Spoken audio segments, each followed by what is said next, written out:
এই শোনো না, আমার না খুব টক খেতে ইচ্ছে করছে, কিছু একটা করো না প্লিজ।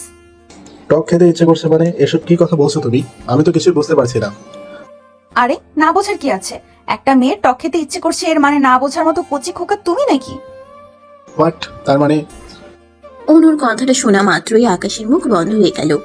আকাশ আর অনুর বিয়ে হয়েছে সবে মাত্র 4 দিন। এর মাঝে এইসব কি ধরনের কথা? অনু আর আকাশের মাঝে শারীরিক সম্পর্ক হয়েছে, তবে সেটা মাত্র একবার, তাও ফুল প্রোটেকশন নিয়ে। তাছাড়া এত তাড়াতাড়ি তো কিছু হবারও কথা নয়। আকাশ অনুর দিকে ভ্রু কুঁচকে এক দৃষ্টিতে তাকিয়ে আছে। আকাশের এমন চাহনির বিপরীতে অনু খানিকটা অবাক হয়ে গিয়ে আকাশকে উদ্দেশ্য করে বলে উঠল, এই দুষ্টু, আমার দিকে এমন করে তাকিয়ে আছো কেন? মনে হচ্ছে আমি অনেক বড় অপরাধ করে ফেলেছি। আই অনু, তুমি কি আমার সাথে মজা করছো তাই না? দেখো, সব সময় মজা করা উচিত নয়, এতে করে অনেক সমস্যা হলে হতে পারে। আরে ধুর, আমি তোমার সাথে অযথা মজা করতে যাব কেন? সত্যি আমার খেতে ইচ্ছে করছে ভীষণ। আচ্ছা বুঝলাম তোমার টক খেতে ইচ্ছে করছে, আর কিছু তো হয়নি তাই না? আর কি হবে, জাস্ট সকালবেলা একটু বমি হয়েছিল, ব্যাস, আর কিছু হয়নি আমার। হোয়াট? আই কি বললে তুমি? সকালবেলা তোমার বমি হয়েছে? হ্যাঁ, বাট তোমার মুখটা এমন করে কুঁচকে উঠলো কেন? অনুর কথাটা শোনার পর আকাশ আপন মনে ভাবতে লাগলো, তবে কি অনু বিয়ের আগে কারোর সাথে অবৈধ সম্পর্কে আবদ্ধ ছিল, আর তার কারণেই অনুর এখন এসব সমস্যা হচ্ছে? অনু এমন করে আকাশকে কেমন করে থাকতে পারলো? এটাই ভাবছে আকাশ। আকাশ বিশ্বাস করতে পারছে না এই অনু নাকি তাকে ঠকিয়েছে। অনুকে বিয়ের আগে থেকেই আকাশ জানে, তবে খুব বেশি না, অল্প করে পরিচয় ছিল অনুর সাথে আকাশের। এই অল্প পরিচয়ের থেকে আকাশ আর অনুর বিয়ে হয়। মূলত বিয়েটা পারিবারিক ভাবেই হয়েছে তাদের। আকাশ অনুর কথার বিপরীতে কোনো কথা বলছে না। রাগে আকাশের সারা শরীর জ্বালা করছে। আকাশ নিজের রাগকে কন্ট্রোল করতে না পেরে সজোরে অনুর গালের উপর একটি থাপ্পড় বসিয়ে দিল। আকাশ অনুর গালের উপরে সজোরে একটা থাপ্পড় বসিয়ে দিতেই অনু পুরো থ হয়ে যায়। মুখ একদিকে ঢাল করে অনু আকাশের দিকে দৃষ্টিপাত করলো। আকাশ অগ্নি দৃষ্টিতে অনুর দিকে তাকিয়ে বলতে লাগলো, আমার সাথে এত বড় প্রতারণার মানে কি অনু? আমি তোমাকে বিশ্বাস করে অনেক বড় ভুল করেছি তাই না? আমি তোমার বিশ্বাস ভেঙে দিয়েছি মানে? আমি কি করেছি আকাশ? Shut up. তুই কি করেছিস সেটা কি তুই জানিস না? তুই আমার ভালোবাসাকে নিয়ে খেলা করেছিস, আমার ভালোবাসাকে আজ এতটা নিচে নামিয়েছিস তুই। এই তুমি আমার সাথে এমনটা কেন করছো? আমি কি করেছিটা কি সেটা তো বলবে নাকি? অনু কথাটা বলতেই আকাশ তুম করে অনুর চুলগুলো ধরে ফেললো। আকাশ অনুর চুলগুলো ধরে ফেলে অনুর মাথাটা নিজের মুখের কাছে নিয়ে এসে অনুকে উদ্দেশ্য করে করে বলল, কি করেছিস সেটা তুই জানিস না? আমার জীবনটা নষ্ট করে দিয়ে এখন আমার সাথে নাটক করছিস। আকাশ প্লিজ, আমার চুলগুলো ছেড়ে দাও, আমার খুব লাগছে। তোর লাগছে মানে তোর লাগুক, একটা নষ্ট মেয়ের কোনো। আকাশ মুখ থেকে সম্পূর্ণ কথাটা বের করতে পারলো না। তার আগেই অনু কোনো কথা না বলে একটা ঝাপটা মেরে নিজের চুলগুলো আকাশের হাত থেকে বের করে নিয়ে আকাশের গালের উপর সজোরে একটা থাপ্পড় বসিয়ে দিল। আকাশ অনুর হাতে থাপ্পড় খেয়ে পুরো থ হয়ে গেল। আকাশ মোটেও আশা করেনি অনু এমন কিছু করতে পারে। আকাশ নিজের গালের উপর হাত রেখে অনুর দিকে তাকিয়ে কৌতূহলী কণ্ঠে বলে উঠল, তোর এত বড় সাহস, আমার গালের উপর চড় মেরেছিস তুই? তুই জানিস আমি এখন তোর কি করতে পারি? তুই কি করতে পারিস সেটা জানার মোটেও ইচ্ছে নেই আমার। আর তুই কাকে নষ্ট মেয়ে বলছিস? তোকে বলছি, তুই ভালো হলে কি আর বিয়ের 4 দিনের মাথায় প্রেগনেন্ট হয়ে যেতিস নাকি? এই তোকে কে বলেছে আমি প্রেগনেন্ট? আমার রাতে খুব খারাপ হয়েছে বলে আমার মাথা ঘুরছে আর বমি হয়েছে। একটা নারীর কি মাথা ঘুরলে আর বমি করলে প্রেগনেন্ট হয়ে যেতে হবে নাকি? তার মানে তুমি প্রেগনেন্ট না? হুম, তোকে এভাবে বললে হবে না। আজ আমি নষ্টা মেয়ে হয়ে গেছি তো তোর কাছে। ওয়েট, আমি প্রমাণ দিচ্ছি। অনু কথাটা বলতেই আকাশের সামনে দিয়ে হনহন করে চলে যায়। আকাশ অবাক চোখে অনুর চলে যাওয়ার দিকে তাকিয়ে আছে। বুঝতে পারছে না আকাশ যে অনু এমন আচরণ করছে কেন তার সাথে। আকাশ কিছু বুঝতে না পেরে ঠাই থ হয়ে দাঁড়িয়ে থাকলো। আকাশের উপর দিয়ে যেন একটা ঘূর্ণিঝড় গিয়েছে। আকাশ মেয়েদের শারীরিক পরিবর্তন সম্পর্কে অত বেশি জানে না, আর জানার কোনো কথাও নয়। আকাশ এতদিন শুনে এসেছে যে মেয়েদের মাথা ঘুরলে আর বমি হলেই তারা প্রেগনেন্ট হয়ে যায়, আর আকাশ এটাকে বিশ্বাস করেই অনুকে সন্দেহ করে। আকাশ বুঝতে পারেনি যে মেয়েদের এসব ছাড়াও অন্য কিছু সিনড্রোম থাকতে পারে প্রেগনেন্ট হতে।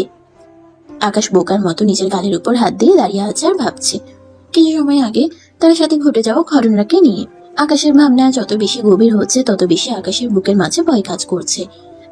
এখন যদি অনু এসে আকাশকে মিথ্যা প্রমাণ করে দেয় তবে কি হবে? আকাশ বেশ কিছু সময় ঝিম ধরে থাকার পর আচমকা আকাশের সামনে চলে আসে অনু। অনু আকাশের সামনে আসতেই আকাশ অনুর চোখের দিকে তাকালো। অনুর রক্তিম চক্ষু জোড়া দেখে আকাশের কলিজা শুকিয়ে যাচ্ছে। আকাশ অনুকে কিছু বলার ভাষা খুঁজে পাচ্ছে না। অনু আকাশকে নীরব দেখে আকাশকে উদ্দেশ্য করে শক্ত গলায় বলে উঠল, আমার হাতে কি আছে দেখছিস? এটা কি? এটা হলো প্রেগন্যান্সি টেস্ট কিট। এটা দিয়ে আমি পরীক্ষা করব আমি প্রেগনেন্ট কি না। অনু থাক, ওসব কিছু করতে হবে না। আমি ভুল করেছি, আমায় ক্ষমা করে দাও। কি করে দিব ক্ষমা?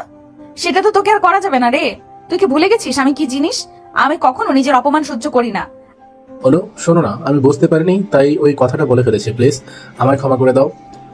আমি তোকে ক্ষমা করতে পারবো না। আমি এখন তোকে প্রমাণ দিব। তাছাড়া এখন তোর মনের ভেতর আমার জন্য সন্দেহ ঢুকে গেছে। এই সন্দেহ দূর করা প্রয়োজন। অনুর আগে গজগজ করতে করতে আকাশের সামনে থেকে চলে যায় ওয়াশরুমে। মিনিট 2 পর অনু আকাশের চোখের সামনে পরীক্ষা করে আর সেটা আকাশকে দেখায়। আকাশ তো রিপোর্ট দেখে পুরো থ হয়ে যায়। রিপোর্ট নেগেটিভ আসছে। আকাশ রিপোর্টের দিকে তাকিয়ে অনুর চোখের দিকে তাকাতেই অনু ভীষণ ভারী কণ্ঠে বলে ওঠে, হয়েছে শান্তি? আর কোনো কিছু প্রমাণ করতে হবে? আহা, এমন করে রেগে যাও কেন? আমি তো মনের সন্দেহে। শাট আপ আকাশ।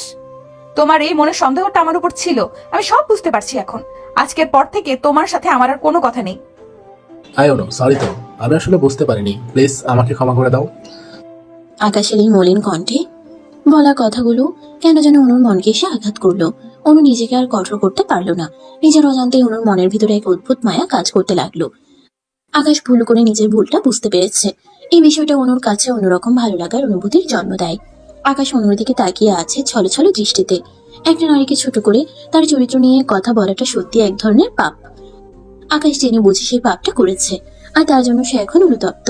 অনু আকাশের এমন অবস্থা দেখে মুচকে হাসি দিয়ে আকাশের বুকের সাথে নিজের মাথাটাকে চিপকে নিয়ে আকাশকে উদ্দেশ্য করে বলতে লাগলো, এই পাগল, আমি এসব কিছু মনে ধরে রেখেছি নাকি? আমি জানি তুমি আমার কথায় অনেক বেশি কষ্ট পেয়েছো, আমায় ক্ষমা করে দাও প্লিজ। আর কখনো এমনটা হবে না, সত্যি বলছি আমি। আহা আকাশ, তুমিও দেখি ছোট বাচ্চার মতো হয়ে গেছো।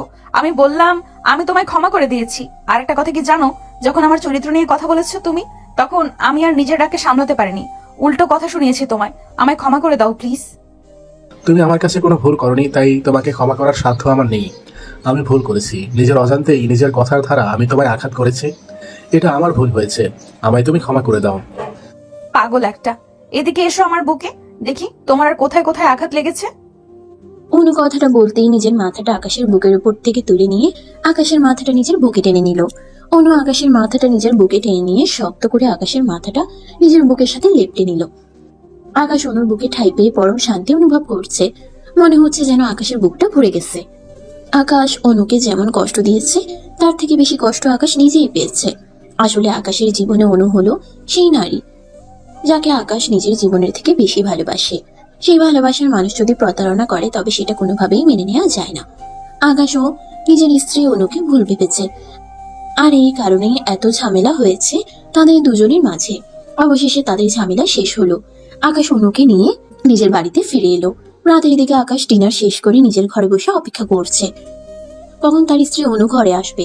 আসলে আজ মনটা বড্ড অদ্ভুত আচরণ করছে আকাশের। আকাশ আরো বেশ খানিক সময় অপেক্ষা করার পর অনু ঘরে ফিরলো। অনু ঘরে প্রবেশ করতেই আকাশকে বসে থাকতে দেখে বলে উঠল, কি ব্যাপার, বসে আছো কেন? রাত হয়ে গেছে, ঘুমিয়ে পড়ো। ঘুমিয়ে পড়ো মানে? আজ কি ঘুমানোর সময় নাকি? তো কি করার? কি করার সময় সেটা জানো না? দেখো অনু, এতদিন যেটা নিয়ে আমাদের মাঝে ঝামেলা ছিল, আমি সেই ঝামেলায় সমাধান করতে চাই। আমি সেই ব্যাপারটা সত্যি করতে চাই। ব্যাপারটা সত্যি করতে চাও মানে? এই কি করার কথা ভাবছো তুমি? অনুর করা প্রশ্নটা শোনার পর আকাশের চোখে মুখে খানিক লজ্জাভাবের উদয় হলো। আকাশ কেমন করে লজ্জা পেতে দেখে অনু আকাশের দিকে এগিয়ে আসলো। অনু আকাশের দিকে এগিয়ে এসে আকাশকে আবারও জিজ্ঞেস করলো, কি হলো? তোমার চোখে মুখে আচমকা এমন লজ্জা ভাব চলে আসলো কেন? সত্যি করে বলো তো, ঘটনাটা কি? উফ, তুমি বুঝতে পারছো না ঘটনা কি? না তো, যদি বুঝতে পারতাম তবে কি জিজ্ঞেস করতাম নাকি? বলো নাকি কাহিনী। এভাবে আমি বলতে পারবো না, তোমার কানটা আমার দিকে এগিয়ে দাও, যা বলার আমি তোমার কানেই বলতে চাই। উফ, তোমাকে নিয়ে আমি আর পারি না। বলো এখন কি কথা বলতে চাইছো? অনু আকাশের দিকে নিজের কান এগিয়ে দিতে আকাশ ফিসফিস করে অনুকে বেবি নেয়ার কথাটা বলল। সেই সাথে বেবি নেয়ার প্রসেসও বলল। অনু নিজের স্বামীর মুখ থেকে এসব কথা শোনার পর ভীষণ রকম লজ্জা পেয়ে গেল। লজ্জায় অনুর গাল লাল হয়ে উঠল। আকাশ নিজের কথাটা শেষ করতেই অনু আকাশের বুকের উপর নিজের হাত রেখে আলতো করে একটা ধাক্কা দিয়ে আকাশকে উদ্দেশ্য করে মৃদু লজ্জামাখা কণ্ঠে বলে উঠল, আকাশ, তুমি না সত্যি দিনকে দিন পচা হয়ে যাচ্ছ। কি সব বলো? হ্যাঁ, আমার বুঝি লজ্জা লাগে না? আরে পাগলি, লজ্জা বাবার কি আছে? তাছাড়া এটা কি নতুন নাকি? এসো না এবার আমার কাছে, সেই কখন থেকে অপেক্ষা করে চলেছি। আর তো অপেক্ষা সহ্য হচ্ছে না আমার। আকাশ প্লিজ, এমন করেও না। তুমি তুমি এমন করে বায়না করলে আমি নিজেকে সামলে রাখতে পারি না। চাই না তো, আমিও চাই না তুমি নিজেকে আটকে রেখে কষ্ট ভোগ করো। আমি চাই তুমি মন খুলে আমাকে আদর করতে দাও। প্লিজ সোনা, আর বাধা দিও না। আমি আর পারছি না অপেক্ষা করতে। তাই নাকি? অপেক্ষা করতে পারছি না করলেই কি হবে নাকি? আসল কাজটা তো করতে হবে। দ্রুত শুরু করে দাও, আমি রেডি আছি। অনুর কথাটা শোনার পর আকাশের বুকে যেন প্রাণ ফিরে এলো। আকাশ আর 1 মিনিট অপেক্ষা করলো না, পরম আবেশে অনুকে নিজের বুকে টেনে নিল। আকাশ অনুকে নিজের বুকে টেনে নিতেই আকাশের সারা শরীরে এক প্রবল শিহরণ খেলে গেল। আকাশ বুঝতে পারলো এটাই সঠিক সময়, আর অপেক্ষা করা যাবে না। তারপর আর কি, আকাশও সুযোগ মতো নিজের প্রাণপ্রিয় প্রিয়তমাকে নিজের আদর ভালোবাসায় নিজের করে নিল। আকাশ আর অনু একসাথে মিলে মিশে একাকার হয়ে গেল। ভালোবাসা সত্যিই সুন্দর। বেঁচে থাকুক এমন সব ভালোবাসাগুলো। দোয়া করবেন তাদের জন্য। বন্ধুরা, ভিডিওটি কেমন লাগলো তা অবশ্যই আমাকে কমেন্ট করে জানাতে ভুলবেন না। পেজ থেকে দেখে থাকলে অবশ্যই পেজটিকে ফলো করে দিবেন, আর চ্যানেল থেকে দেখে থাকলে অবশ্যই চ্যানেলটিকে সাবস্ক্রাইব করে পাশে থাকা বেল আইকনটা বাজিয়ে দিবেন। আর নিত্য নতুন এমন সুন্দর সুন্দর ভালোবাসার গল্প পেতে voice of Priyanka Facebook page এবং প্রিয়াঙ্কাস ক্রিয়েশন ইউটিউব চ্যানেলের পাশেই থাকবেন। ধন্যবাদ সবাইকে। দেখা হচ্ছে আগামীকাল নতুন কোনো গল্প নিয়ে। ততক্ষণ পর্যন্ত সবাই ভালো থাকবেন, সুস্থ থাকবেন, আর আমাকে সবাই অনেক বেশি দোয়া এবং ভালোবাসা দিবেন। আল্লাহ হাফেজ।